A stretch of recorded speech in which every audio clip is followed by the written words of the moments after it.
Good morning. Good morning. Very, very good morning. Good morning. Good morning. Good Sevi, good morning. Radhe Radhe. जय श्री राधे. जय श्री कृष्ण.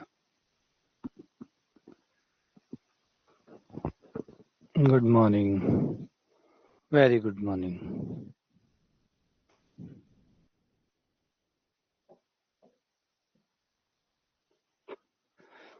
तो आज हम numerical में शुरू करने वाले हैं विभाजित अंतर, डिवाइडेड डिफरेंस. आ जाओ. जय श्री कृष्ण. जय श्री कृष्ण. नारायण हरि. नारायण हरि. नारायण हरि. नारायण हरि. गोविंद हरि. गोपाल हरि. भजमन श्री नारायण हरि. नारायण हरि. आ जाओ.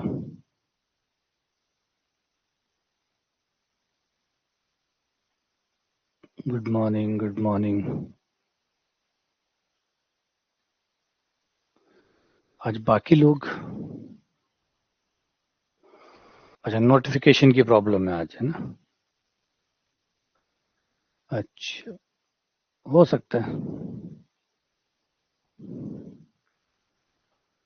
आज शायद नोटिफिकेशन की प्रॉब्लम होगी.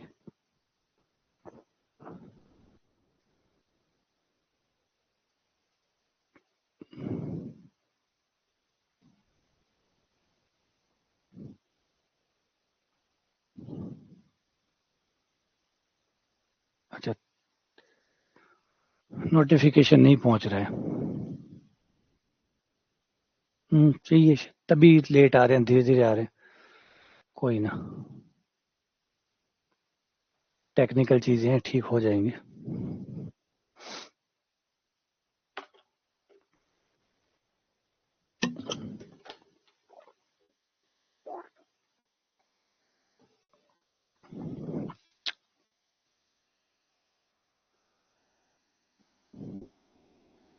आ जाओ. चलो, तो आज हम जो बात करने वाले वो है विभाजित अंतर की. विभाजित अंतर, एक था समान अंतर जो अभी हम पढ़ रहे थे, और एक अब जो पढ़ने वाले हैं उसका नाम है विभाजित अंतर. वैसे विभाजित अंतर ना कह के उसको हम कहना चाहिए असमान अंतर. तो हम दो प्रकार के हिस्से पढ़ेंगे जो हम पहले भी डिस्कस कर चुके. एक तो होगा जब हमारे आंकड़ों के बीच में अंतर समान होगा. एक होगा जब हमारे आंकड़ों के बीच का अंतर एक समान नहीं होगा. मतलब कभी बीच में दो का अंतर है, पहले दूसरे आंकड़े में दो का अंतर है, दूसरे तीसरे आंकड़े में 5 का अंतर है, फिर 7 का अंतर है, फिर 11 का अंतर है, फिर 25 का अंतर है. मतलब असमान अंतर हमें देखने को मिलेगा. तो जो हमने पढ़ा है, जो शुरू किया है, उसी में अगर आगे बढ़े, समान अंतर को अब असमान अंतर में डील करते हैं.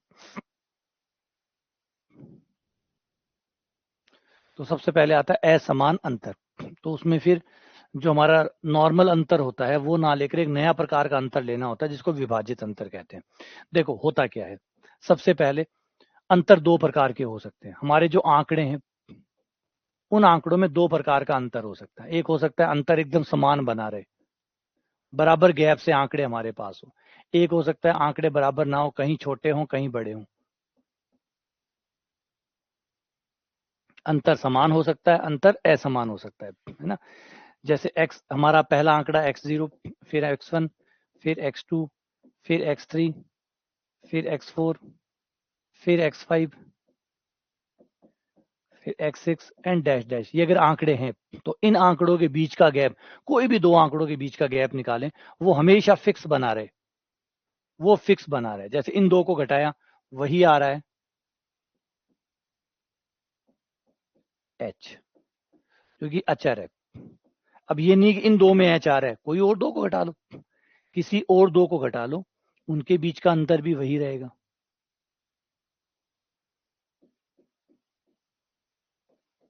वो भी वही h आएगा, जिसको हम h कहते हैं.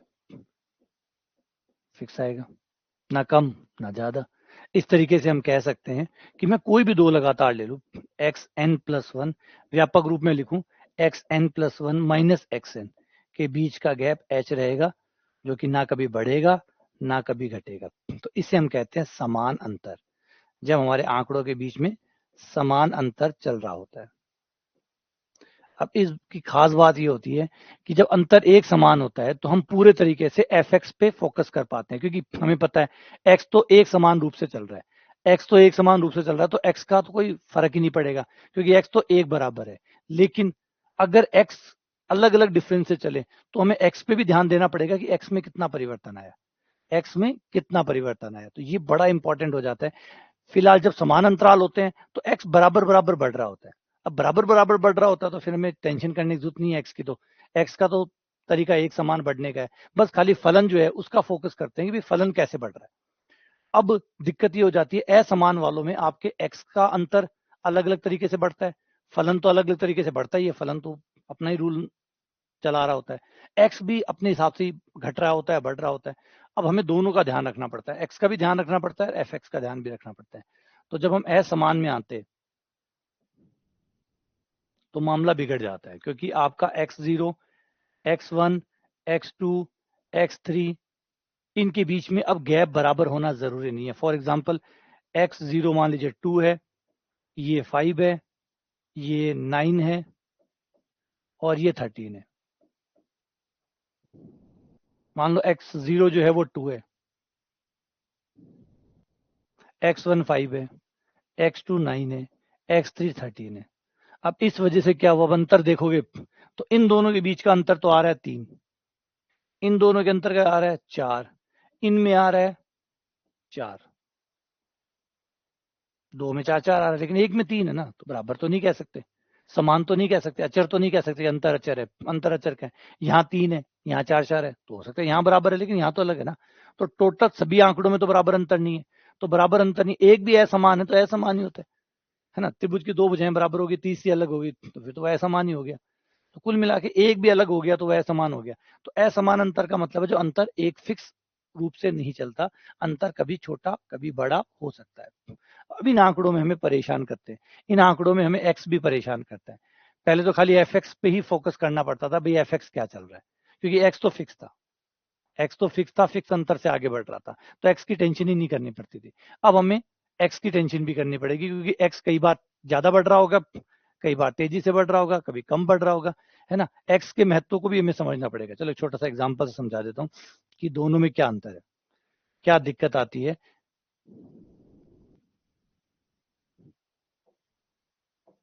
और पकड़ने की कोशिश करना।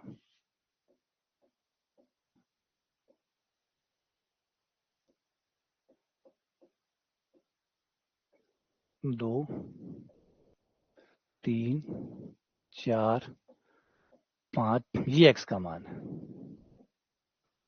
और ये एफ एक्स का मान है 5 7 9 11। ठीक है, एक इस सवाल को देखो, एक सवाल में थोड़ा सा चेंज कर देता हूँ। एक समान अंतराल का बना देता हूँ, एक असमान अंतराल का बना देता हूँ।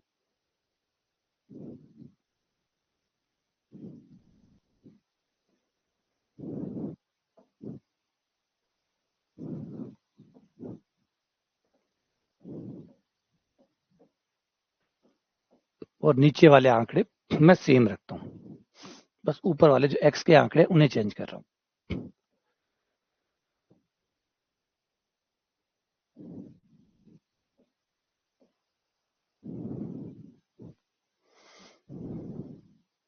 ठीक है, ये कर दिया। अब गौर करो, अब दोनों आंकड़ों को देखो, अच्छे से समझो, और मैं क्वेश्चन जो पूछ रहा हूँ उसका जवाब देने की कोशिश करना, आपको अंदर से खुद से ही कुछ चीजें क्लियर हो जाएंगी। ये दो क्वेश्चन है, दोनों में मैंने आपसे 6 पे वैल्यू पूछी है कि 6 पे वैल्यू क्या आएगी।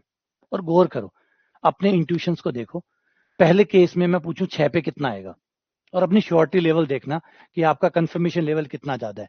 पहले मैं पूछूं, मैं ऊपर वाले में, इस वाले में, फर्स्ट केस में 6 पे कितना आएगा,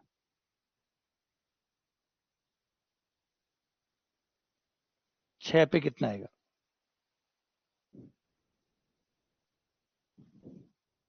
सोचिए, आंकड़ों को देखिए, कोई आपको न्यूमेरिक एनालिसिस की जरूरत नहीं है।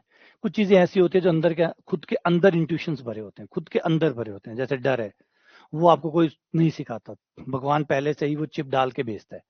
तो बहुत सारी चिप ऐसे है, बहुत सारे प्रोग्राम ऐसे हैं, जैसे आप किसी कंप्यूटर को लाइए तो उसका बूटिंग सिस्टम पहले से एक्टिवेट होता है, विंडो बाद में डालते हो, बाद में और सॉफ्टवेयर डालते हो, वो अलग बात है। उसका खुद का एक बूटिंग सिस्टम होगा, एक खुद उसकी मशीन प्रोग्रामिंग होगी, वो हमेशा उसके अंदर रहेगी। ऐसे इंसान को जब भी भगवान भेजता है तो कुछ बेसिक प्रोग्राम पहले से डाल के भेजता है, उसके लिए उसे बाहर आके यहाँ पे सीखने की जरूरत नहीं होती। डर क्या होता है वो ये जान के आता है, भूख क्या होती है वो ये जान के आता है, दर्द क्या होता है वो जानता है, छोटे से छोटा बच्चा जानता है दर्द क्या होता है, चाहे एकदम नवजात क्यों ना हो उसे भी पता है दर्द क्या होता है, उसे भी पता है डर क्या है। ठीक है, तो कुछ चीजें ऐसी है जो भगवान पहले से इनबिल्ट करके भेजता है, वो हमारे ऊपर नहीं छोड़ता कि आप सिखाओगे या नहीं सिखाओगे, मत सिखाओ, वो पहले से सीखा हुआ है। तो उसी इंट्यूशन पे देखो, एक इंट्यूशन भी है जो हमें दिया हुआ है भगवान ने, उस पे देखो 6 पे यहाँ कितना आएगा और 6 पे यहाँ कितना आएगा, और दोनों में श्योरिटी लेवल देखना। इस केस में 6 पे कितना आएगा,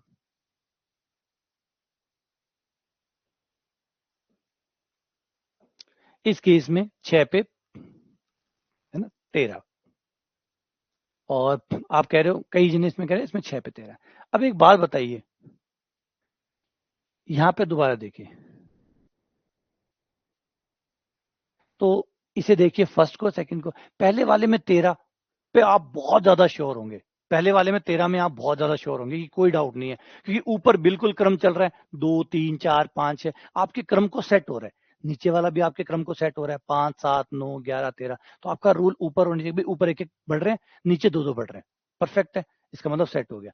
अब जब जैसे ही आप यहां आते हैं, लेकिन जब जैसे ही आप यहां आते हैं सेकंड वाले में, यहाँ पे आपका मिसमैच होता है, आप ऊपर आ रहे हैं एक, नीचे तो काम कर रहा है 5 7 9 11 13, यहाँ 13 आना चाहिए, लेकिन ऊपर वाला साथ नहीं दे रहा, ऊपर वाला साथ नहीं दे रहा, 1 2 3, 3 के बाद 5 है भैया, ये गैप 2 का है, यहाँ पे 2 का गैप है, तो कुछ गड़बड़ है, मतलब कुछ गड़बड़ है, कुछ एक्स को भी समझना पड़ेगा, एक्स को भी जानना पड़ेगा कि एक्स को जाने बिना मैं 13 नहीं कह सकता। अब 13 पे डाउट आने लग गया, अब इस केस में 13 पे डाउट आ रहा है, इस केस में कोई डाउट नहीं है, कारण क्योंकि यहाँ पे एक्स का जो अंतर है, एक्स का जो अंतर है वो एक समान नहीं है, इस वजह से एक्स को भी समझना पड़ेगा, एक्स को भी जानना पड़ेगा, एक्स की भी सहभागिता निभानी पड़ेगी।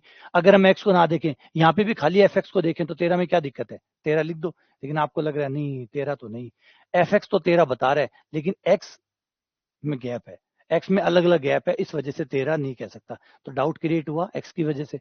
इसका मतलब है एक्स को भी समझना पड़ेगा, एक्स को भी शामिल करना पड़ेगा, अगर एक्स को शामिल नहीं किया तो ये आंसर परफेक्ट नहीं होगा, ये फर्क है दोनों के बीच में।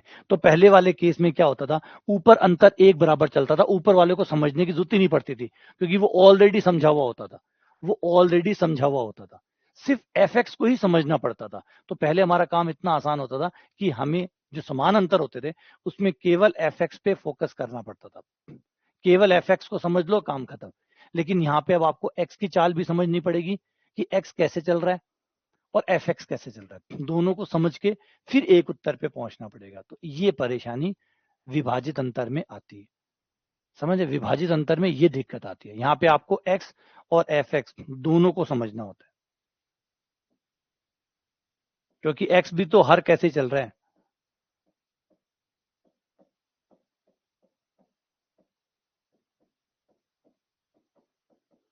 दोनों को समझना होगा, किसी को इग्नोर नहीं कर सकते यहाँ पे हम, यहाँ पे हम दोनों को इग्नोर नहीं कर सकते, यहाँ पे हमें दोनों का ध्यान देना होगा, है ना। उसमें उसमें हम एक्स को इग्नोर कर सकते थे क्योंकि एक्स पहले से ही पैटर्न में है एक्स पहले से ही सेट हुआ है, एक्स पहले से ही तैयार था। अब इस केस में एक्स पहले से तैयार नहीं है, तो इस केस में हमें पहले से तैयार करना होगा।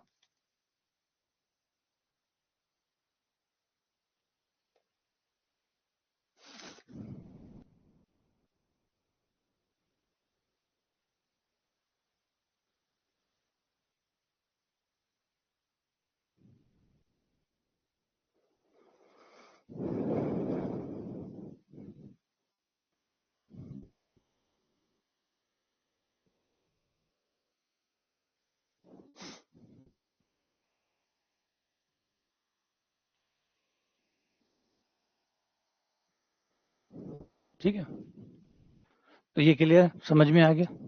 यहाँ पे आपको x को नहीं समझना पड़ता था क्योंकि x ऑलरेडी समझा हुआ है, x पहले से ही सेट है।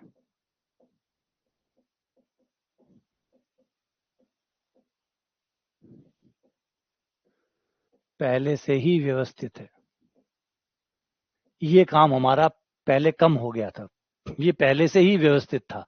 तो x पे तो सेट, क्योंकि x जो भी रूल से चल रहा होगा, कोई तो रूल रहा होगा, x का तो फिक्स होगा कि भी गैप फिक्स है, 5 का गैप होगा या 3 का गैप होगा या 1 का गैप होगा, जो भी गैप होगा चल रहा है। तो x को समझना ही नहीं पड़ता था, सिर्फ fx को समझना पड़ता था कि fx कैसे चल रहा है।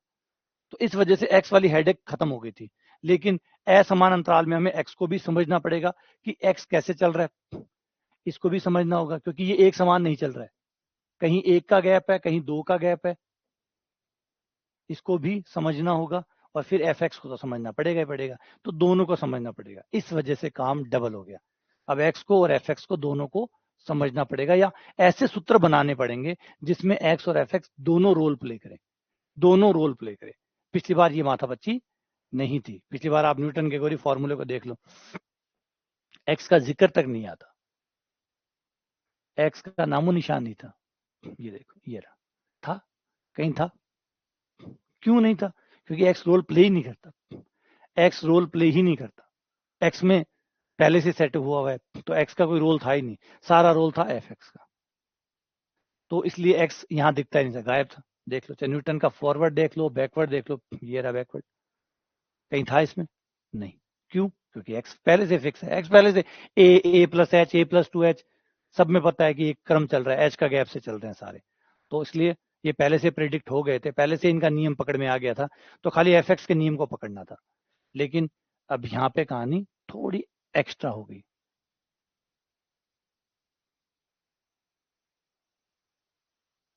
अब क्या करें? अब आते हैं न्यूटन के ऊपर। न्यूटन ने कहा कि नहीं, चिंता मत करो, मैं आपको बताता हूँ, एक नया प्रकार का अंतर बनाते हैं। अभी पिछले वाले अंतर को याद करिएगा, पहले हमारा अंतर बड़ा आसान होता था। क्यों आसान होता था? फिर मैंने कह दिया, एक्स पे आपको हेडेक नहीं लेनी पड़ती थी। किसी भी बिंदु x0 पे अगर आप अंतर निकालते हैं तो आपको यह करना पड़ता था कि उसका अगला बिंदु और वो जो खुद पॉइंट है उसको घटा दो, बस आपको ये करना पड़ता था।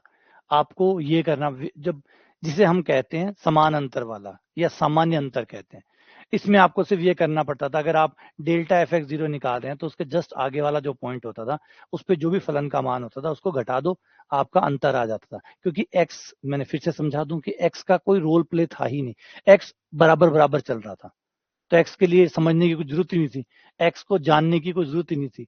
हर जगह पे एक्स एक बराबर ही था, हर जगह एक्स का अंतर एक बराबर ही था। ऐसा नहीं था कि कहीं अंतर ज्यादा है, कहीं कम है, कहीं ज्यादा है, वो नहीं है, सब जगह एक समान था, है ना।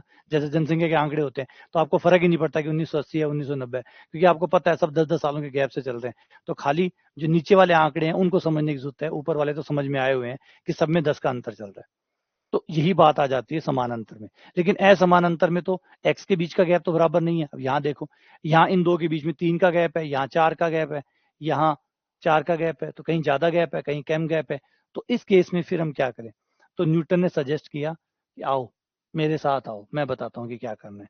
जब आपको विभाजित अंतर निकालना हो किसी भी पॉइंट पर, तो अब आपको एक्स को भी वैल्यू देनी होगी। और विभाजित अंतर में एक थोड़ा सा बीच में एक लाइन ड्रॉ कर देते हैं, एक्स्ट्रा लाइन ड्रॉ कर देते हैं, जिससे ये पता चल जाए कि ये सामान्य अंतर नहीं बल्कि विभाजित अंतर है, डिवाइडेड डिफरेंस है। तो जिस पॉइंट पे भी आपको डिवाइडेड डिफरेंस निकालना होता है, काम वही करते हैं जो पहले किया था, next point minus current point, fx1 minus fx0। लेकिन इस बार आप x के अंतर को इग्नोर नहीं कर सकते, इसलिए x1 माइनस x0। देखो, फर्क समझ में आया? इस बार आपने x को भी रोल प्ले करवाया है, x1 माइनस x0 का जो गैप है, x1 और x2 के बीच का जो गैप है उसको भी लिया है। क्यों? क्योंकि ये हर बार बराबर नहीं है, ये हर बार बराबर नहीं है, किसी के लिए ज्यादा है, किसी के लिए कम है, तो इसको भी शामिल करके चलो ताकि एकांक अंतर आ जाए, एकांक अंतर प्राप्त हो जाए। क्योंकि ये जो अंतर आएगा ये 3 पे आएगा, ये 4 पर आएगा, ये 4 पे आएगा, है ना। जैसे अभी मैंने जो टेबल बनाई थी,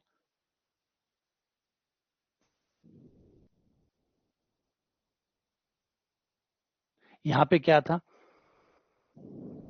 यहाँ अंतर 2 है, ये 2 अंतर आया है 1 के ऊपर, ये 2 आया है 1 के ऊपर, ये भी 2 अंतर है, लेकिन ये 2 अंतर भी 1 पर आया है, ये भी 2 अंतर है, लेकिन ये 2 अंतर 2 पे आया है। तो हमें ये भी देखना पड़ेगा कि x के कितने अंतर पे fx में ये अंतर आया है, क्योंकि यहाँ पे x एक समान नहीं चल रहा था, पिछली बार देखो एक समान था, इस वजह से सीधा खाली fx का चक्कर समझना था कि यहाँ क्या चल रहा है।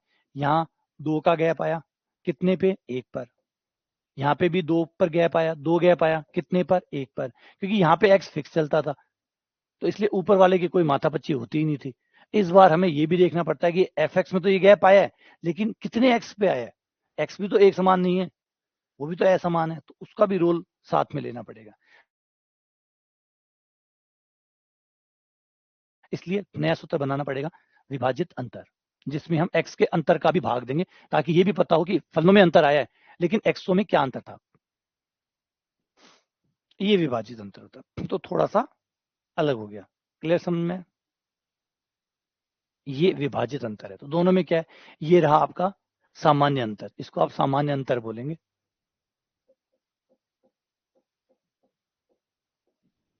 ये कब काम आता है, जब समान अंतर हो, समान अंतर के केस में ये वाला अंतर यूज करते हैं, और असमान के केस में इसको यूज करते हैं। विभाजित अंतर इसको कहते हैं, डिवाइडेड डिफरेंस कहते हैं,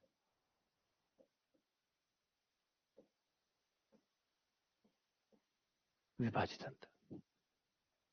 ठीक है, ये हो गया हमारा फर्स्ट पार्ट, क्लियर हो गया। विभाजित अंतर होता वही है, बस वही जो आप घटाते हैं, लेकिन इस बार आप x को भी इग्नोर नहीं कर सकते, क्योंकि इस बार x का अंतर जो है वो भी एक बराबर नहीं है, कहीं ज्यादा है कहीं कम है, तो उसका भी आपको भाग देना पड़ेगा, ताकि x का रोल भी साथ में आता जाए। सिर्फ फलन का अंतर ही काफी नहीं है, इस बार x का अंतर भी अलग अलग है, इसलिए उसका भी भाग, उसका भी पार्टिसिपेशन करवाना पड़ेगा, ये फर्क। अब विभाजित अंतर को एक और तरीके से भी लिखा जाता है, विभाजित अंतर जिनमें जैसे निकाला गया है, ये x0 और x1 में निकाला गया है। यहाँ पे एक चीज और भी कर सकते हो आप चाहो तो ऊपर से माइनस कॉमन निकाल लो, नीचे से माइनस कॉमन निकाल लो, और ये आपका बन जाएगा fx0, और माइनस से माइनस काट दो,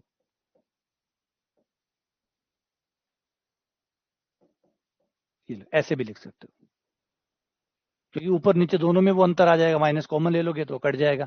इसीलिए कहा जाता है विभाजित अंतर जो होता है वो स्वतंत्र चर, जो स्वतंत्र चर है x0 x1, इसके क्रम से स्वतंत्र होता है। आप इनके क्रम को बदल सकते हो, वही आ जाएगा, कोई फर्क नहीं पड़ेगा। क्यों, ऊपर क्रम बदलोगे नीचे भी क्रम बदलेगा, माइनस कॉमन आ जाएगा, कट जाएगा, वही चीज सेम हो जाएगी। तो ये जो होता है विभाजित अंतर, ये स्वतंत्र चरों के क्रम से अप्रभावित रहता है, अनचेंज रहता है। ठीक है, अच्छा, इसका नाम एक तो आप ऐसे दे सकते हैं, विभाजित अंतर fx0। एक इसका नाम, इसी का नाम आप ऐसे भी देख सकते हैं, जो दो चर आए हैं उनका नाम दे दो, f x0 x1। लेकिन याद रखिए कि उसको ऐसे मत पढ़िएगा कि एक फलन है दो चरों का, नहीं, इसे विभाजित अंतर के तौर पे पढ़ा जाएगा जब आप न्यूमेरिकल एनालिसिस पढ़ते हैं। और जब ऐसा f(x0, x1) आता है, इसका मतलब है ये पहला विभाजित अंतर है, किसके बीच में, x0 और x1 के बीच में, fx0 और fx1 के बीच में। ठीक है, ये इस तरीके से पढ़ा जाता है, ये लिखने का तरीका है। ठीक है, क्लियर है। इसको ऐसे लिख दो, नॉर्मली हम ऐसे ही लिखते हैं, लेकिन कई बार किताबें ऐसे लिखते हैं, तो कंफ्यूज नहीं होना है, ये वाला और ये वाला एक ही बात है। यहाँ पे आप विभाजित अंतर का चिन्ह लगा के fx0 लिख रहे हैं, ये भी fx0 के साथ आपने जो अंतर है वो निकाला है, यहाँ पे भी वही है, x0 और x1 के बीच में मैंने जो अंतर बना था वो निकाला। ठीक है, आ जाओ, इसका एक बड़ा फॉर्मूला सेट करते हैं, क्योंकि इसके बाद तृतीय अंतर, चतुर्थ अंतर कैसे बनते हैं, क्योंकि ये परेशान करता है थोड़ा।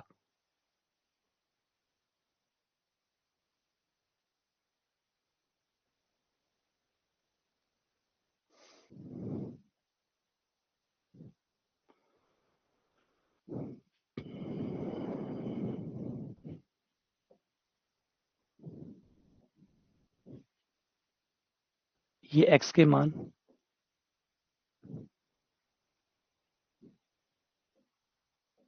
ये fx,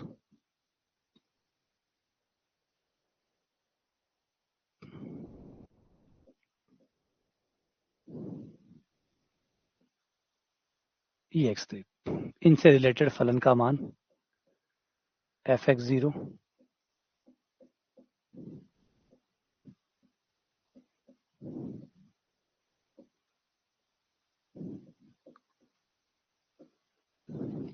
fx0, fx1, fx2 हो गया। अब यहाँ पे विभाजित अंतर, पहला विभाजित अंतर,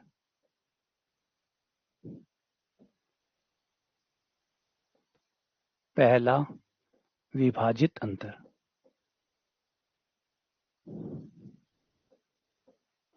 पहला विभाजित इन दो के बीच में निकलेगा, इन दो के बीच में, और वो होगा fx1 माइनस fx0 बटा x1 माइनस x0। ये पहला विभाजित अंतर हो गया। फिर इन दो के बीच का अंतर fx2 fx1 बटा x2 माइनस x1। फिर इन दो के बीच में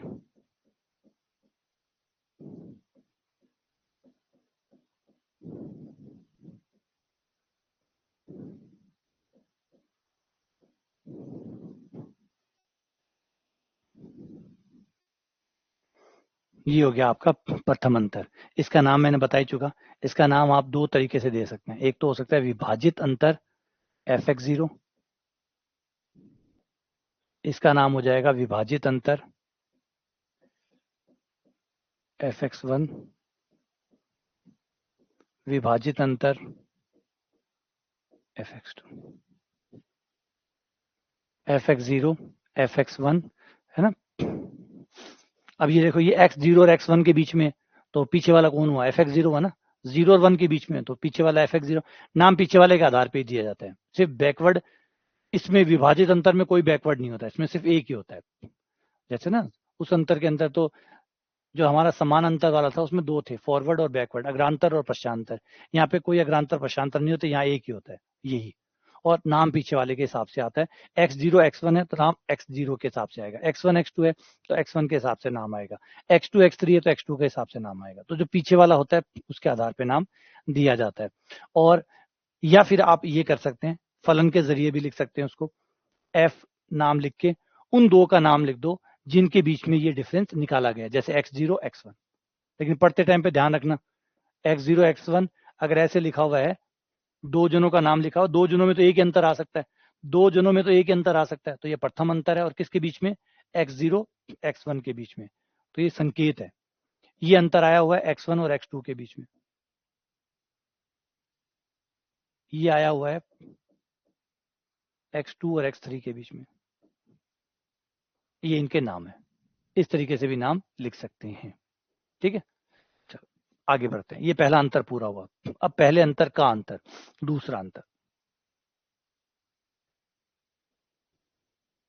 दूसरा अंतर, विभाजित अंतर नंबर 2।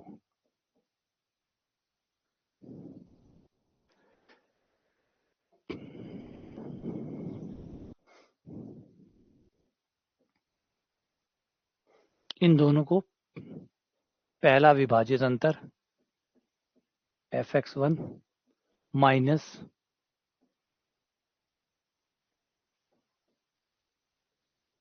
बट्टे। अब थोड़ा बट्टे ध्यान दो, बट्टे में बड़ा इंटरेस्टिंग है, बट्टे ध्यान देना पड़ेगा। अब क्या होगा, ये जो अंतर है, ये जो अंतर है, इन दो के पहले अंतर का अंतर है। अब पीछे चलो, ये यहाँ, ये यहाँ, ये यहाँ, ये होगा x2 minus x0, x2 minus x0, x2 minus x0, ना कि x1 माइनस x0। क्योंकि अंतर बना कैसे है, पहला अंतर तो इन दो से लगातार बना था, पहला दो तो इन दो से बना था। अब ये पहले अंतर का अंतर है, तो इसमें कौन कौन शामिल हो चुका, इसमें x0 x1 x2, दूसरा अंतर है ये। दूसरा अंतर पहले अंतर आने के बाद आता है ना, तो यानी तीन चीजें हो गई होगी। एक अंतर तो दो में आता है, दूसरा अंतर तीन में आता है, क्योंकि पहले फर्स्ट दो अंतर निकालते हैं, फिर सेकंड दो अंतर निकालते हैं, फिर उनके अंतरों का अंतर आता है, यानी तीन जने होते हैं तब जाके सेकंड अंतर बनता है। अब तीन जने होते हैं तो उसका पहला और उसका लास्ट, उन दोनों को माइनस करना है, x2 माइनस x0। ऐसे ही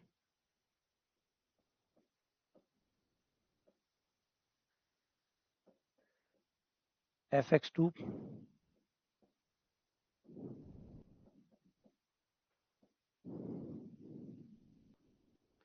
बटे ये दोनों, ये रहा x3 x1।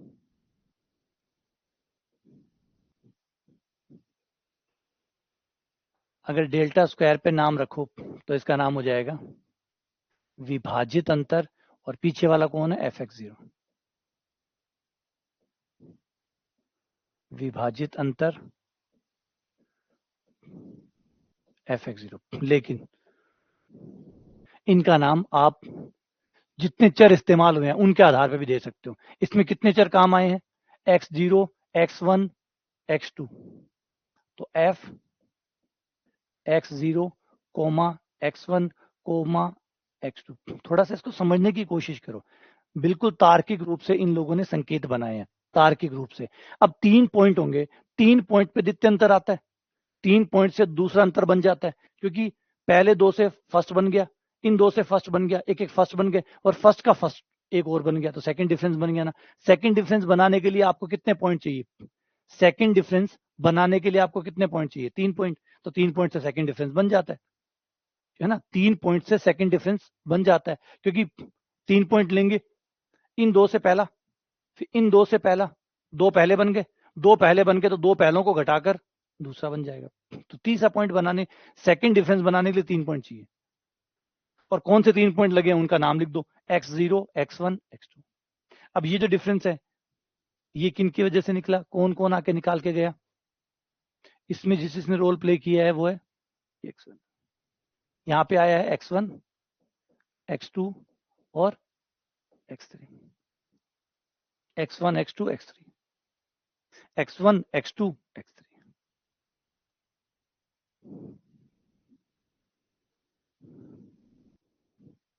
ठीक है, अब फिर एक और अंतर निकाल लें, अब अंतर का अंतर निकाल लें, एक और निकल जाएगा, तीसरा अंतर,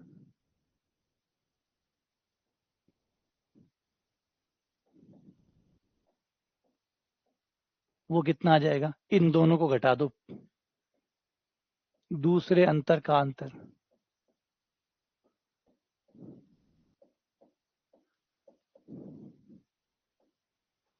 बटे बटे ये दो, ये दो, x3 माइनस x0,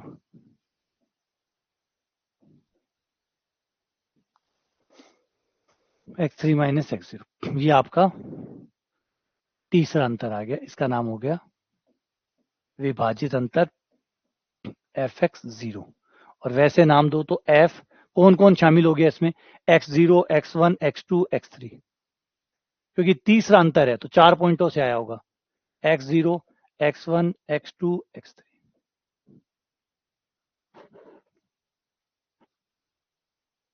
इस तरीके से विभाजित अंतर चलता रहता है। चलो कोशिश करते हैं, अभी इसके 1-2 फॉर्मूले बनाने की कोशिश करते हैं, थोड़ा सा जटिल है, चिंता ना करो, और पुराने वाले लेक्चर प्लीज देखते रहो। अगर बेहतर होना चाहते हो, बहुत अच्छा होना चाहते हो, बाकी लोगों से अच्छा होना चाहते हो, तो एफर्ट भी थोड़ा ज्यादा करो, एफर्ट भी थोड़ा ज्यादा करो। एक छोटी सी चीज है जो जीवन में नॉर्मली आदमी बहुत लेट समझता है, बहुत छोटी सी चीज है ना।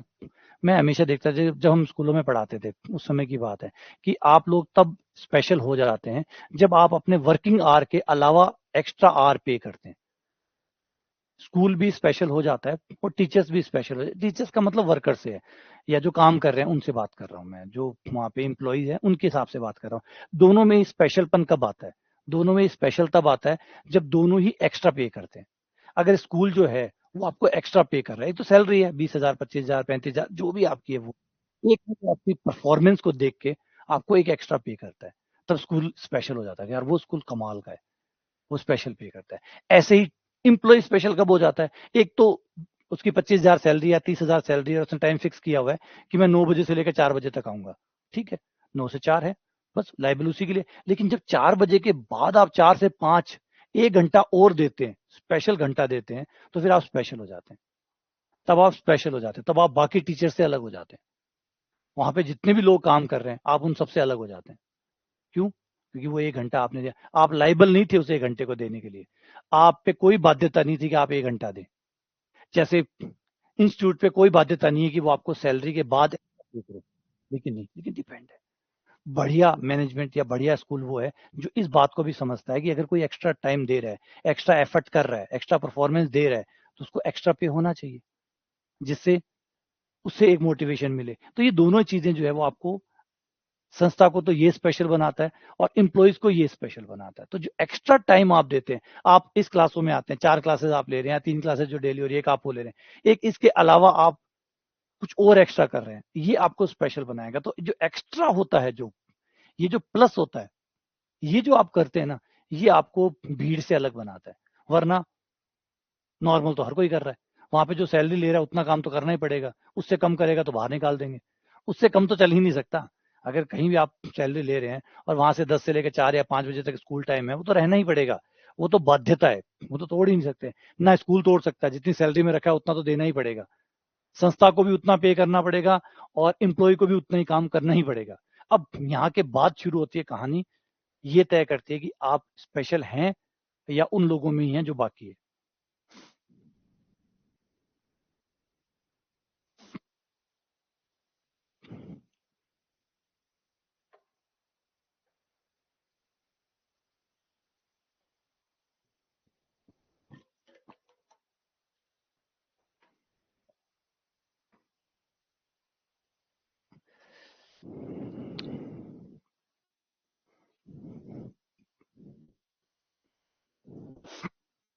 तो हम बात कर रहे थे विभाजित अंतर पे। मान लीजिए कोई भी विभाजित अंतर मैं निकालता हूं, समझिएगा, सीधा फॉर्मूला बनाने की कोशिश करते हैं डायरेक्ट। x1 पे चलता हूं, विभाजित अंतर x1, इसको फॉर्मूला कैसे बनेगा वो तैयारी करते हैं। पहली बात, विभाजित अंतर है, x1 पे है, यानी x1 इनिशियल पॉइंट हो गया, x1 इनिशियल हो गया तो अगला पॉइंट क्या होगा, x2 होगा।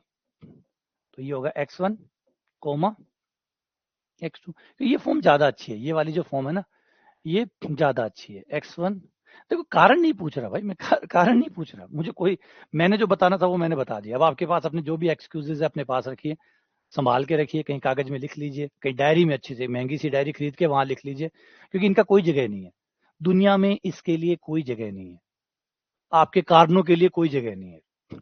बस आप दो ही भागों में बांटे जाते हैं, परफॉर्म कर रहे हैं, परफॉर्म नहीं कर रहे हैं। कोई आपकी डायरी नहीं लेगा, भैया वो डायरी दे दो जिसमें तुमने कारण लिखे कि तुम क्यों नहीं कर पाए, प्लीज वो डायरी हमें जमा करवा दो। कोई संस्था देखिए, एक संस्था में आप क्यों एक्स्ट्रा टाइम नहीं दे पाए, क्या ये वो डायरी मांगती है आपसे, भैया वो डायरी दे दो जिसमें आपने लिखा है कि आप क्यों एक्स्ट्रा टाइम नहीं दे पाए, वो हम हमारे पास जमा कर लेंगे। कोई मायने, कारण चाहे कितने भी जेन्युइन क्यों ना हो, इस बात को समझ जाओ, जितनी जल्दी समझ जाओगे उतनी जल्दी बेटर परफॉर्म कर पाओगे। दुनिया आपके कारणों में बिल्कुल भी इंटरेस्टेड नहीं है, चाहे वो कितने भी सच्चे हों। 100% आप कलेक्टर साहब से साइन करवा के, मोहर लगवा के, गृह मंत्रालय की मोहर लगवा के भी ले आओ, तब भी वो मान्य नहीं है। सुप्रीम कोर्ट भी अगर आदेश जारी कर दे कि इसके कारण जेन्युइन है, तब भी उसकी कोई कीमत नहीं है। आरबीआई के गवर्नर के साइन करवा के ले आओ कि मेरे कारण सत्यापित हैं, सत्य हैं, उसका भी कोई मायना नहीं रखता। दुनिया सिर्फ दो ही चीजों पे काउंट होती है, परफॉर्म, अंडर परफॉर्म, बस। फिर उसके बदले कोई जगह नहीं है कि मेरे पास कारण क्या है, वो अपने पास रखिए संभाल के, आपके ही काम आएंगे। तो समझो इस बात को, कितने कारणों की जगह आते हो, कोई बात आती है कारण ढूंढने शुरू कर देते हो, जल्दी से आ जाते हो कि मैं क्यों नहीं कर पा रहा हूँ, है ना। उसके लिए बहुत से लोग हैं दुनिया में, अधिकतर लोग क्यों नहीं कर पा रहे, सबके पास कारण है, हर किसी के पास ढेर सारे कारण है। जो कर पा रहा है वो कोई कारण नहीं है, इसका मतलब वो कारणों से ऊपर उठ गया। जो कर पा रहा है इसका मतलब उसने कारणों को मात दे दी, उसने सारे कारणों को मात दे दी, वो भी 24 घंटे में ही कर रहा है, उन्हीं 24 घंटे में कर रहा है, लेकिन उसने सारे कारणों को मात दे दी। और अब उसके पास सिर्फ एक कारण है कि मुझे करना है, मुझे करना है, मुझे करना है। तो आ जाओ, x1 है, तो x1 तो आपका शुरुआती पॉइंट हो गया, ये x1 हो गया। अब x1 पे तो आप हैं, x1 पे डिफरेंस निकाल रहे हैं, तो x1 पे है, तो अगला पॉइंट आपको कौन सा लेना होगा, x2 लेना होगा, x2 हो गया। अब फॉर्मूला कैसे बनता है, फॉर्मूला बनता है अंतर से, दोनों को घटा दो, चाहे दूसरे में से पहले वाला घटा दो, चाहे पहले में से दूसरा घटा दो, क्योंकि मैं पहले बता चुका कि इनमें अंतर नहीं पड़ता। अगर मैं fx2 में से fx1 घटाऊं बटा x2 माइनस x, ये लो, इस तरीके से फॉर्मूला बन जाता है। हाँ, ये समझो ये चीजों को, ये बड़ा इंपॉर्टेंट चीज है। अगर आप कारणों में फंसे रहेंगे तो आपको वो चीज मिल जाएगी जो आप चाहते हैं, पर फिर आप परफॉर्म नहीं कर पाएंगे, कि जिसको कारण मिल गए वो परफॉर्मेंस क्यों देगा। जिसके पास कारण है तो उसके पास परफॉर्मेंस नहीं है, और जिसके पास परफॉर्मेंस है उसके पास कारण नहीं है। तो दो में से आप एक साइड हो सकते हैं, या तो आपके पास अपने कारण है, वो रखिए, सजा के रखिए, अच्छी सी डायरी डालिए, जो मैं कहता हूँ अच्छी सी डायरी डाल के लिख के रखिए, क्योंकि आपके पास तो कारण है, मौज करिए। अब आपको परफॉर्मेंस देने की जरूरत ही नहीं है, ना आप दे पाएंगे, क्योंकि अब आपके पास कारण है। और जिसके पास परफॉर्मेंस है उनके पास कारण नहीं है। और जो मैं बार बार कहता हूँ, कारणों पे शक नहीं कर रहा हूं मैं, आपके कारण 100% जेन्युइन है, 100% सत्य है, लेकिन फिर भी कोई मायने नहीं रखते। fx2 माइनस fx1 बटा x2 माइनस x1, ठीक है। अच्छा, अब बढ़ते हैं दूसरे डिफरेंस के ऊपर, कोई भी पॉइंट पे दूसरा डिफरेंस लेते हैं, डेल, और ये लेते हैं x2, ठीक है, बना के देखते हैं। हाँ, समझो, एक रिजिड, एक टफ पर्सन बनो, एक टफ इंसान बनो। टफ इंसान कौन होता है? जो परफॉर्मेंस बेस्ड होता है, ना कि कारण बेस्ड होता है। एक टफ इंसान बनाओ अपने आप को, एक इस तरीके का मजबूत इंसान बनाओ जो अपने आप को बख्शता ना हो, जो अपने आप को जगह ना देता हो, जो अपने आप को स्पेस ना देता हो। अगर अपनी जिंदगी में 10 साल आगे बड़ा कुछ देखना चाहते हो, कुछ अच्छा देखना चाहते हो, तो अपने साथ एक टफ निर्णय लो कि मैं कारणों से नहीं चलूंगा, मैं परफॉर्मेंस से चलूंगा। देना है, करना है, करना है और करना है। आप किसी भी बड़े पर्सनैलिटी को देखिए, किसी भी बड़े सेलिब्रिटी को देखिए, इन जिन्होंने परफॉर्म किया अपनी लाइफ में, उनकी लाइफ देखिए, उनको देखिए, कारण उनके पास भी है, दे सकते थे वो, लेकिन नहीं देते,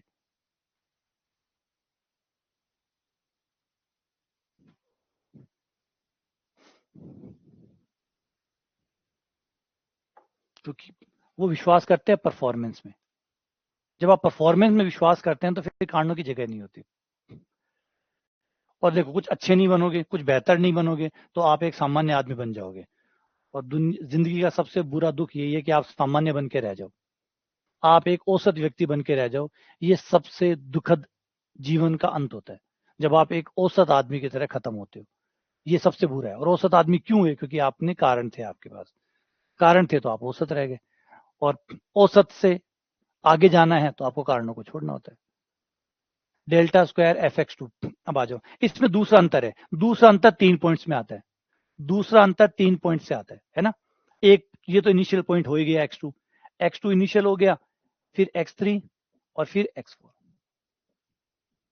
ये तो शुरुआती पॉइंट हो गया, शुरुआती पॉइंट हो गया, फिर ये आपके 3 हो गए, बैक टू बैक। ये फॉर्मूला बनाना सोचो कि कैसे बन रहा है। दूसरा विभाजित अंतर, दूसरा अंतर 3 पॉइंट से आता है, दूसरा अंतर 3 पॉइंट से आता है, मानते हो ये बात तो, है ना। चौथा अंतर, अगर आप चौथा अंतर निकालते हो तो 5 पॉइंट से आता है, चौथा अंतर 5 पॉइंट से आएगा, ऑब्वियसली बात है। तो इसे ध्यान रखो, दूसरा अंतर है, और कहां से शुरू करना है? x2 से। x2 से दूसरा अंतर आया होगा तो मतलब 3 पॉइंट रहे होंगे, तो x2, x3, x4 हो गया। अब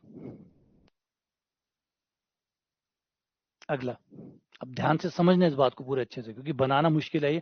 एक बार ये बनना शुरू हो गया फिर सब कुछ आसान हो जाएगा। अब दूसरा अंतर आया, दूसरा अंतर हमेशा पहले अंतर से आता है, दूसरा अंतर हमेशा पहले अंतर से आता होगा, और पहला अंतर 2 पॉइंट से आता है। तो इन 2 पॉइंट से पहला अंतर x2 x3, इन 2 पॉइंट्स का पहला अंतर, फिर इन 2 पॉइंट्स का पहला अंतर।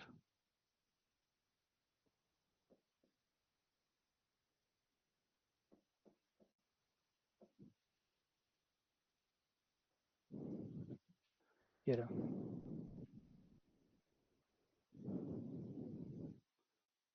हो गया। पहला अंतर का अंतर ही तो दूसरा अंतर होता है, और पहला अंतर 2 पॉइंट से आता है। तो इन 2 पॉइंट से, फिर इन 2 पॉइंट से, बटे बटे ये,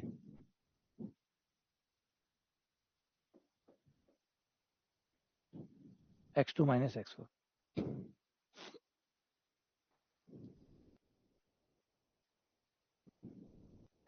इसको बंद करके लिखना चाहो, बिल्कुल बंद करके लिखोगे तो पहला विभाजित अंतर, नाम आएगा छोटे वाले का, x2,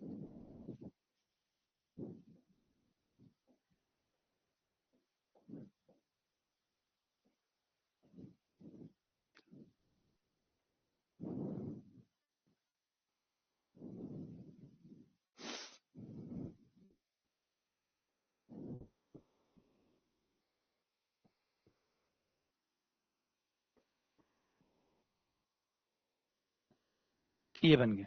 क्लियर हुआ ये? समझ में आया ये? आ जाओ और एक ट्राई करते हैं, और एक फॉर्मूला बनाते हैं थोड़ा और बड़ा, चौथा विभाजित अंतर, और बनाते हैं पॉइंट नंबर x4 पे। कोई x4 पॉइंट है, उस पर चौथा विभाजित अंतर बनाते हैं। आ जाओ। ठीक है, चौथा विभाजित अंतर आया होगा तो 5 पॉइंटों से आया होगा, 5 पॉइंटों से चौथा अंतर आता है, 5 पॉइंटों से चौथा अंतर आता है, तो 5 पॉइंट रहे होंगे। पहला पॉइंट तो ये खुद ही रहा होगा x4, फिर कंटिन्यू 5 पॉइंट ले लो, x5, x6, x7 और x8, हो गए 5 पॉइंट।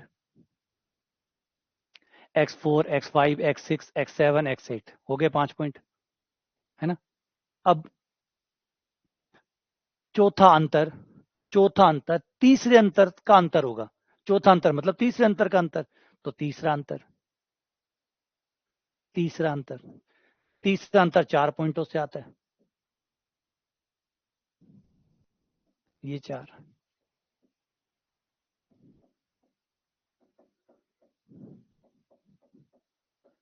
माइनस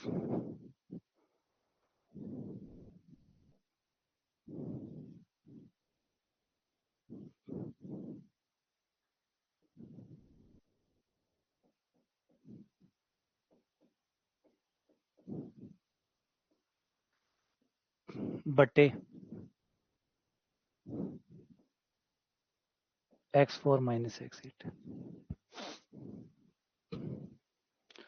बंद करके लिखें, इसे बंद करके लिखूं तो ये हो गया तीसरा अंतर fx4, क्योंकि इसमें नाम शुरू हो रहे हैं 5 से, और पॉइंट कितने हैं, 1 2 3 4, 4 पॉइंट है, मतलब तीसरा अंतर है, और नाम शुरू हो रहा है 5 से, तो ये हो गया डेल्टा विभाजित अंतर fx4, तीसरा विभाजित अंतर fx4 माइनस तीसरा विभाजित अंतर fx5 बट्टा x4 माइनस x8। इनको लिखो और बनाने की कोशिश करो कि कैसे ये बनते हैं।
कोई चीज बाकी है तो बता दो, कोई और एग्जाम्पल चाहिए तो और एग्जाम्पल एक बना के देख लेते हैं, या समझ में आ गया?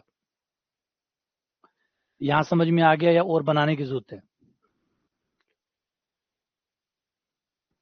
कोई भी अंतर मैंने 1 2 3 4 बना के दिखा दिया कि कैसे बनता है, कैसे आप उसको खोलते हैं, किस तरीके से बनाते हैं। थोड़ा सा प्रैक्टिस करनी पड़ेगी आपको, ये तो है, ये दिमाग तो लगाना ही पड़ेगा। बैठ के जब क्लास खत्म हो जाए तो थोड़ी देर इसके साथ थोड़ी माथापच्ची करना, खुद से कुछ बना के देखना, देखना कैसे क्या आ रहा है, कहाँ लिखना है, क्यों लिखना है, तो चीजें अपने आप से साफ हो जाएगी। मतलब साफ सफाई करना थोड़ी सी, तो चीजें निकल के बाहर आ जाएंगी। ठीक है, बढ़े आगे।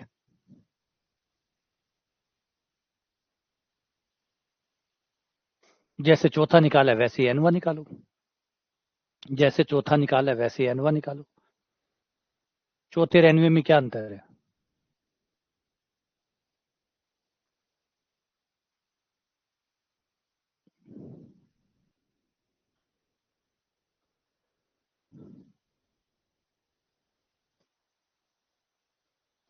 आ जाओ, इसमें कुछ थ्योरी है वो और कवर कर लेते हैं।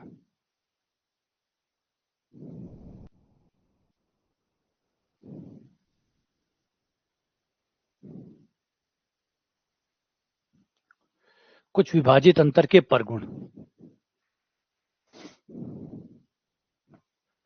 विभाजित अंतर के परगुण। Properties of divided difference. Divided difference की कुछ प्रॉपर्टीज की बात करें, कुछ खास चीजें जो उसके अंदर होती है। एक तो बात मैं पहले ही बता चुका कि आप ये जो x0 x1 है इनको आप इंटरचेंज कर सकते हैं, लेकिन याद है कि ऐसे नहीं ऊपर ऊपर चेंज कर दो और नीचे मत करो, ना ना, हर जगह चेंज करने पड़ेंगे फिर आपको। आप x0 और x1 को अगर आप इंटरचेंज कर रहे हैं तो पूरे में ही चेंज करने पड़ेंगे आपको। ऐसा नहीं कि एक जगह मेरे पसंद की जगह बदल दिया, बाकी जगह नहीं बदला, ये नहीं है। तो विभाजित अंतर जो है, विभाजित अंतर उनके चरों के सम्मित फलन होते हैं। वो जो चर होते हैं उनके लिए सम्मित होते हैं। सम्मित का मतलब आप उनको इंटरचेंज कर सकते हो, अर्थात किसी विभाजित अंतर का मान उनके चरों के क्रम से स्वतंत्र होता है। क्रम से आप उसके क्रम को इंटरचेंज कर सकते हैं। जैसे मैंने पहला विभाजित अंतर दिखाया था, मान लो x0 पे विभाजित अंतर है तो वो क्या होगा, fx1 माइनस fx0 बट्टा x1 माइनस x0। अगर मैं x1 और x0 को इंटरचेंज कर दूं तो आराम से कर सकता हूं। ये रहा, ये x0 आगे आ जाएगा, x1 पीछे आ जाएगा। जहां x0 है वहां मैंने x1 रख दिया, जहां x1 है वहां x0 रख दिया, कोई फर्क नहीं पड़ेगा। और आप चाहो तो माइनस कॉमन लेके कर सकते हो, यही आएगा। तो इसीलिए कहते हैं कि इसमें क्रम का फर्क नहीं पड़ता। किसका? स्वतंत्र चरों का। स्वतंत्र चरों को अगर आपने क्रम बदल दिया तो इससे उसका कोई फर्क नहीं पड़ेगा। ये पहला परगुण परमेय होगी, क्योंकि परगुण का मतलब यहाँ तो हर चीज पुख्ता ही होती है, प्रूफ बाय प्रूफ ही होती है, तो सब कुछ परमेय है। अगला, दूसरा, जैसे समान अंतर में हुआ करता था, समान अंतर में अंतरकलन की मूल पर में काम करती थी और कहती थी कि जो अगर एनवा अंतर निकालोगे तो वो अचर आएगा। किसी बहुपद का एनवा अंतर, अगर वो एन घात का बहुपद है और आप एनवा अंतर निकाल रहे हैं तो वो अचर होगा। सेम विभाजित अंतर में भी यही बात है। अगर कोई एन घात का बहुपद है, कोई बहुपद एन घात का है और आप इस बार एनवा विभाजित अंतर निकाल रहे हैं, इस बार आप वो अंतर नहीं निकाल के, नॉर्मल वाला अंतर ना निकाल के विभाजित अंतर निकाल रहे हैं, इस केस में भी वो पर में काम करती है। इस केस में भी वो आपको अंतर अचर ही मिलेगा। ये चीज हमारी डेल्टा के लिए तो सत्य है ही। कोई बहुपद अगर एन घात का है और हम उसका एनवा अंतर निकाल रहे हैं तो वह अचर होता है। ये हमारी पुरानी परमेय है। यही परमेय विभाजित अंतर के लिए भी काम करती है। विभाजित अंतर भी इस परमेय को फॉलो करता है।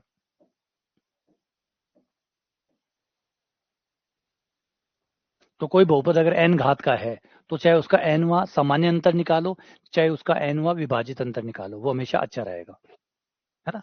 लेकिन अब सामान्य अंतर कब निकालोगे? विभाजित, अगर आपके आंकड़े समान अंतर पे है तो समान अंतर निकालोगे, और असमान पे है तो विभाजित निकालोगे। लेकिन विभाजित का कोई बाध्यता नहीं है। विभाजित में एक सुंदर बात और है, अगर अंतर असमान समान हो तो भी आप इसको यूज कर सकते हैं, क्योंकि ये बना हुआ इस तरीके से है, जो है ना असमान अंतराल वाला, ये जो असामान्य वाला है ये इस तरीके से बना हुआ है, इसको आप तब भी काम में ले सकते हैं जब अंतर समान हो, क्योंकि इसको कोई फर्क नहीं पड़ेगा। हाँ, ऊपर वाले को फर्क पड़ जाएगा। समान अंतर वाले में हमने एक्स को इग्नोर कर दिया था, समान अंतर वाले में हमने एक्स को इग्नोर कर दिया था क्योंकि एक्स क्रम से चल रहा था, इसलिए एक्स को इग्नोर कर दिया था।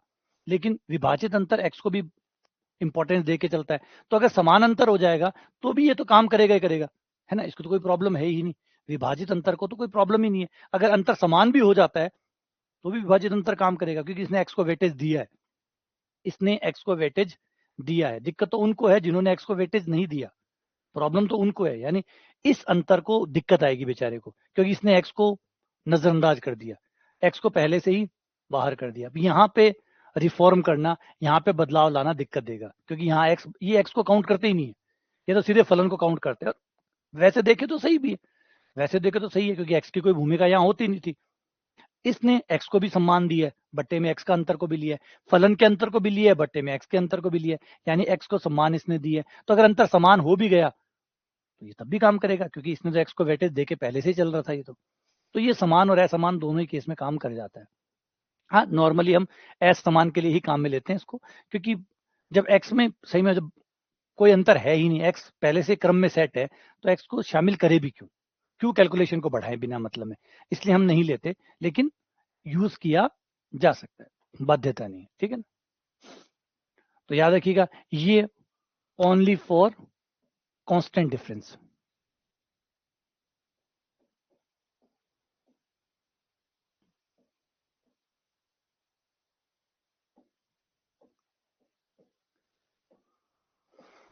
ओनली फॉर कांस्टेंट डिफरेंस, लेकिन विभाजित अंतर दोनों के लिए काम करता है, अचर अंतर और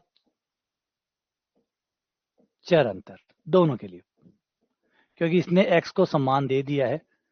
अब x बराबर अंतर में आता है तो भी इसको क्या फर्क पड़ेगा, इसको कोई फर्क नहीं पड़ेगा, इसलिए विभाजित अंतर। वैसे देखो तो अब चीजें देखो, ये थोड़ा सा यहाँ पे चीजों को देखो कि चीजों को पूरी तरीके से सही कहना, पूरी तरीके से गलत कहना बड़ा मुश्किल हो जाता है।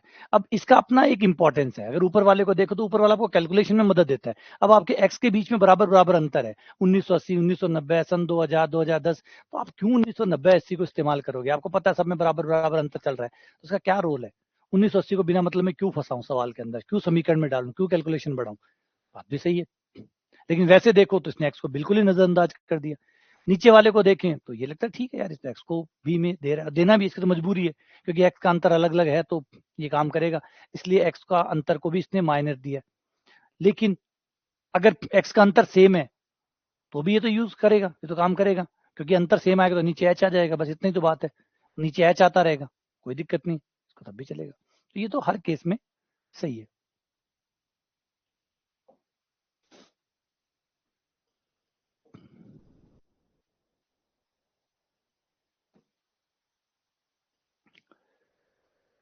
ये एक बहुत बड़ी चीज है, इसको थोड़ा सा ध्यान से देखेगा कि एनवा विभाजित अंतर है। इस पे सवाल भी बनता है कई बार, पिछली बार भी शायद एक बार सवाल आरपीएससी में भी आया हुआ है, इसके ऊपर सवाल आया हुआ है कि जो एनवा विभाजित अंतर है उसको आप सारणिकों के रूप में लिख सकते हैं, उसको आप सारणिकों के रूप में लिख सकते हैं। कैसे? देखो,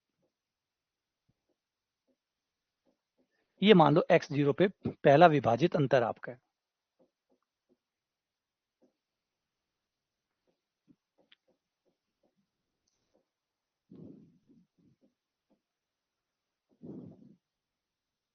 इसको मैं सारणिकों में लिख सकता हूं।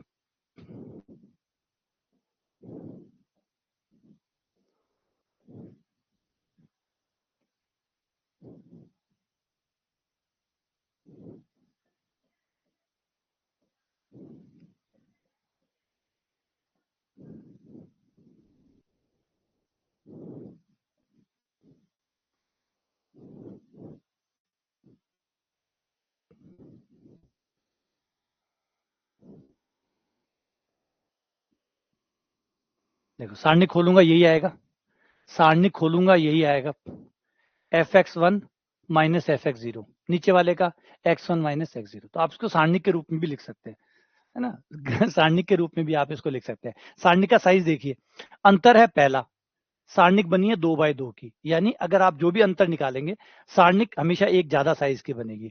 तो अगर आप एनवा विभाजित अंतर निकालते हैं तो उसको आप n+1 क्रम की, मतलब एक ज्यादा बनेगा, क्योंकि एक रो आपकी 1 1 बनेगी, इस वजह से एक एक्स्ट्रा बनेगा। तो इसके रूप में भी आप भागफल के रूप में लिख सकते हैं, सारणिक बटा सारणिक, सारणिक बटा सारणिक, सारणिक बटा सारणिक, है ना। अच्छा ये पूछा हुआ है, तभी तो मैं कह रहा हूँ ना, ये छोटा सा क्वेश्चन है, ये पेपर में आया हुआ है, कौन से में आया मुझे नहीं पता, इसलिए मैंने देखा हुआ है इसको कि ये क्वेश्चन पूछा गया था कि भाई अविभाजित अंतर को किस तरीके से लिख सकते हैं। कई बार तो क्रम पूछ लेता है किसी विभाजित अंतर को, भाई इसी में से सवाल निकालेगा ना, बाहर कहाँ से लाएगा, तो इन्हीं में से सवाल निकालेगा, तो इसी को घुमा देगा। हो सकता है एक बार ये पूछ ले कि भाई इसको कौन सा कथन सत्य है, उसमें ये डाल दे। कई बार ऐसे पूछ सकता है कि अगर किसी विभाजित अंतर को, एनवे विभाजित अंतर को उप सारणिकों के भागफल के रूप में लिखा, सारणिकों के भागफल के रूप में लिखा जाए तो उनका क्रम क्या होगा? एक हो जाएगा n, एक हो जाएगा n+1, एक हो जाएगा n+2, एक हो जाएगा 0 या 1।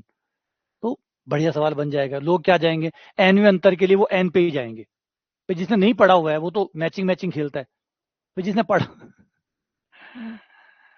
बात तो काम की निकल गई यार, है ना। जो जो पढ़ा हुआ होता है उसको तो सही गलत समझ में आता है, लेकिन जो नहीं पढ़ा होता वो मैचिंग मैचिंग खेलता है। मैचिंग मैचिंग कैसे? एनवा अंतर, एनवी सारणिक, मैचिंग मैचिंग, एनवा उत्तर होगा। यही तो करे, जिखाने सवाल नहीं आवे वो के करे, जिखाने सवाल नहीं आवे जो तुक्का मारे, तुक्का मारा जना वो के करे, तुक्का में भी वो एक लॉजिक लगा हुआ है, के लॉजिक की मैचिंग मैचिंग, कि कौन सो उत्तर ज्यादा मैच हो रहे। तो मैचिंग मैचिंग खेलती, तो एनवा अंतर में, एनवा अंतर एनवी सारणिक, एनवा वाला ठीक है, जिसे पता है, जिसने पढ़ा हुआ है वो तो करेगा ही सही से। जिसे नहीं पढ़ा वो मैचिंग खेलेगा, अगर उत्तर लगाता है तो, नहीं लगाता है तो छोड़ देगा, लगाता है तो मैचिंग मैचिंग खेलेगा। वो देखेगा कि सवाल का कौन सा हिस्सा ऑप्शन किस ऑप्शन से ज्यादा मैच कर रहा है। हाँ, तो देखो तुक्का में भी लोग लॉजिक लगा हुए हैं तुक्का में भी लॉजिक लगा हुआ है। तो एक बार की बात है, जब मैं स्कूल में पढ़ाता भी टाइम पर एक आरपीएससी को पेपर हो रहा है, हमारी ड्यूटी लाग रही, तो बड़ा ड्यूटी लाग रही जना, वो एक जनो रबड़ जो है ना, रबड़ लिया रखे भी, रबड़ ने काट कर भी रबड़ पर 1 2 3 4 यहाँ लिखे डाप, और वो रबड़ ने आया फेंके, फिर भी जो नंबर आवे वो भी नंबर ने। अब भाई मैं इन्विजिलेटर आता हूँ, मैं बाने डिस्टर्ब भी कौन कर सका, वो ऑब्वियसली बात है, कोई बाह्य शक्ति काम कर रही है, कुछ और कर रही है, तो वो गलत तो कर ही नहीं ना, तो टोका तो जा ही नहीं सकता कि भाई आप ये क्या कर रहे हो, है ना आप ये क्या कर रहे हो, तो ये तो टोका जा ही नहीं सकता। तो वो फेंके, फिर आवे, फिर गोलो करे, फेंके, फिर गोलो करे, फेंके, फिर गोलो करे, यार वो भी जोर की ट्रिक है। रबड़ ने 1 2 3 4 5 लिख लिया, और भी रबड़ ने फेंके, और भी रबड़ पे जो भी आवे 20 हिसाब से वो क्वेश्चन पे सागे मंत्रोच्चारण भी करते उसी, और फेंक बो करे, बिन टिक लगा बो करे। अब भाई गलत तो है ही नहीं, अब उसको टोक कैसे सकते हो कि आप वो गलत कर रहा है, कोई नकल कर रहा है, कोई गलत संसाधनों का इस्तेमाल कर रहा है, तो बताओ गलत तो कर ही नहीं रहा, कोई ट्रिक होती है आग लगाने। और दूसरी बात है, वैधानिक ट्रिक है, मतलब कानूनी ट्रिक है, कोई गैर कानूनी ट्रिक है नहीं। तो ये है कमाल। तो लोग इस तरीका से भी पढ़े। चलो साधारण और विभाजित अंतर में संबंध, अगर मान लो हमारे आंकड़े बराबर बराबर बराबर है, अंतर बराबर बराबर है, अगर हमारे आंकड़ों के बीच में, हमारे आंकड़ों के बीच में अंतर बराबर अंतर है, लेकिन मन बुरा कौन लगे यार, मन लगे यार एटलीस्ट कुछ तो ठीक है। मतलब एक चीज सोचो, मेरे दिमाग में काम करे, मान लो किसी आदमी ने 150 में से 50-60 क्वेश्चन कर लिए, 70 क्वेश्चन कर लिए, उसे लग रहा है कि ये पर्याप्त नहीं है, तो वो क्या करेगा फिर, है ना। फिर क्या करे, मान लो 150 क्वेश्चन है, और 150 में से किसी बंदे ने मान लो 60 क्वेश्चन कर लिए, और पेपर उसे लग रहा है पेपर इजी है, और मैं कम कर पा रहा हूँ, नॉर्मली किसी बच्चे ने लगभग 90 क्वेश्चन इसके अटेंड किए होंगे, तो ये जो बचे हुए क्वेश्चंस हैं, बचे हुए जो 90 क्वेश्चंस हैं, इनको क्या स्ट्रेटजी हो, इन क्वेश्चनों के लिए क्या हो, आते तो है ही नहीं, आते होते तो कर ही लेते, अगर आते होते तो कर ही लेता। अब ये 90 क्वेश्चन वो नहीं कर पाया है, इसका मतलब ये है कि इन 90 क्वेश्चन के लिए कोई अतिरिक्त स्ट्रेटजी होनी चाहिए, मतलब इन क्वेश्चनों को अटेंड करने के लिए, अगर मान लो करने पड़ जाए।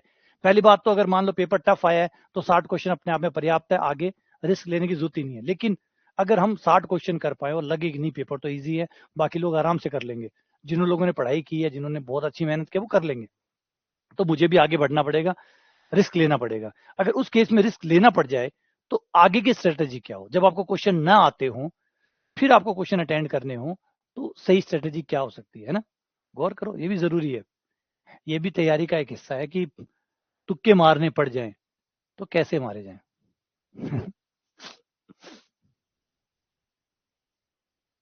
ठीक है, तो ये जरूरी है कि तुक्के भी मारे जाएं, तो किस तरीके से मारे जाएं।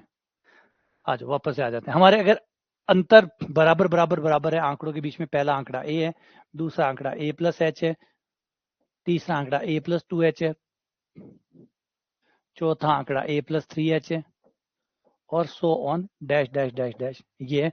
अब समान अंतर हुआ तो विभाजित अंतर तो निकल ही जाएगा, विभाजित अंतर तो इन पे निकल ही जाएगा, तो एनवा अंतर निकालूं, समान अंतर पहले, एनवा विभाजित अंतर अगर मैं इस पे निकालता हूं, किसी भी पॉइंट पर, मान लीजिए ए पॉइंट है, ए पॉइंट पर विभाजित अंतर निकालता हूं एनवा, तो क्या रिलेशन होगा सामान्य अंतर से, ये ए पर एनवा सामान्य अंतर निकाला, ये विभाजित अंतर निकाला, दोनों में क्या संबंध आएगा, तो गौर करो, दोनों में क्या संबंध आएगा, बट्टे में एच आएगा, बट्टे में एच आएगा, क्योंकि ये बंदे एक्स को इग्नोर मारते हैं, ये इग्नोर नहीं मारता, ये बट्टे में लाता है, तो वो बट्टे में आपको एच दिखाई देगा, फैक्टोरियल एन एच की पावर एन, ये आपको बट्टे में नजर आएगा, ये एक्स्ट्रा चीज आपको नजर आएगा।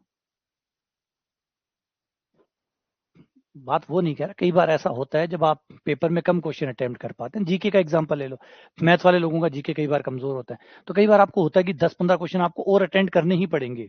अब आपको नहीं आते लेकिन फिर भी करने पड़ेंगे। अगर आप नहीं करते हैं तो आप गेम से ऑलरेडी बाहर है, आप गेम से ऑलरेडी बाहर है। तो कई बार ऐसा होता है कि आपको एक्स्ट्रा क्वेश्चन अटेंड करने ही पड़ते हैं, रिस्क लेना ही पड़ता है।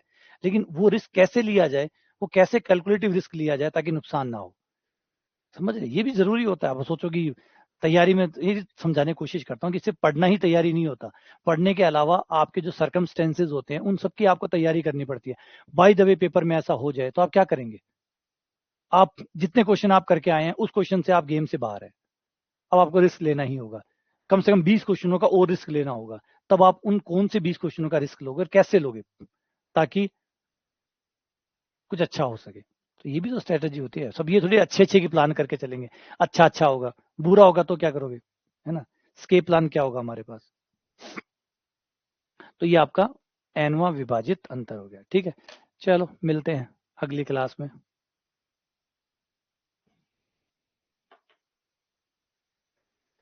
ठीक है, अगली क्लास में मिलते हैं और इसको आज शाम वाली क्लास जो है उसमें पढ़ेंगे और उसमें इसको पूरा करेंगे।